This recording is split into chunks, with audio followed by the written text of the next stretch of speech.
अहाँ सब। तो अहाँ सब उम्मीद करै छी अहाँ सब नीक हैब, अपन अपन घर में स्वस्थ हैब और मस्त हैब। तो बहुत दिन के बाद आए हम छोट सीन एकटा मिनी ब्लॉग टाइप में बनबै छी। तो अहाँ सबके लेल जे हम आइ की सब कऽ रहल छी संडे के दिन में, तो चलू अहूँ सबके देखबै छी हम की सब आइ कऽ रहल छी। एतऽ भात लागि गेल अछि और आइ संडे स्पेशल खाना बनल है, मछली चावल। और इम्हर हम कढ़ाई चढ़ा देने छियै ओहि दुआरे से कियाकि पापड़ छनै के लेल। आ इम्हर ई खा रहल छथि सलाद।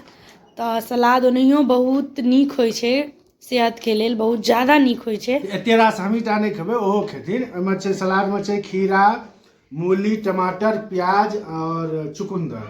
गाजर खत्म भऽ गेल छै तऽ गाजर सेहो अनबै तऽ गाजरो रहै छै सलाद में।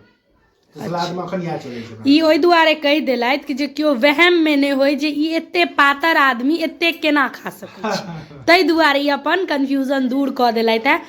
और एतऽ हमर बेटी जे छै आइ खाना के अलावा ई लोहड़ी जीरा के बोतल जे छै ओहिमे पानि भरि कऽ एकरा झोंक लगलै। ओना ई पानि बिल्कुल नहीं पीबै छै, सूरा छियै ई पानि के मामला में।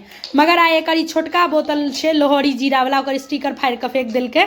ओहिमे पानि भरने छै, कंटिन्यू पानि ई पीने जा रहल है तऽ से छियै। तो अहाँके किछु कहबाक यऽ ये किछु बाजू, की कहबै। हमर पाहुन जे छथिन ओ बैस गेल छथिन खाय लए और रिशु एतऽ नाच करैया ओ। तऽ इम्हर खाना इनकर लागि गेल छनि, मछली चावल और पापड़ और सलाद। तऽ ई खाइत खाइत थाकि गेलै तऽ ई हमरा लए छोड़ि देलखिन है, जेनाकि कहनैये छलथि जे एते सारा हमरा लेल नहीं छै, एहिमे छेमो खेथिन।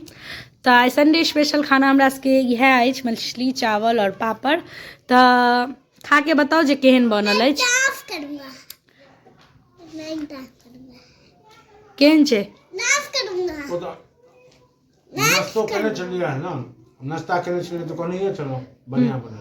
तऽ ई जे छथिन से सब नहीं ना बुझने छलखिन, अहाँ हमरा कहने रहिए ना। तऽ हाँ तऽ बढ़िया बनल छै। तऽ हमर ई मिनी ब्लॉग नीक लागल हुए तऽ चैनल के जे मतलब फॉलो कऽ लेबै अगर फेसबुक पर देख रहल छी, और वीडियो के ज़्यादा से ज़्यादा शेयर करब और कमेंट करब अगर अहाँ सबके एहन वीडियो देखबाक अछि तऽ अहाँ सब लेल हम और बनाएब। और एतऽ हमर बेटी मुँह फुला ले, तब तक के लिए बाय बाय।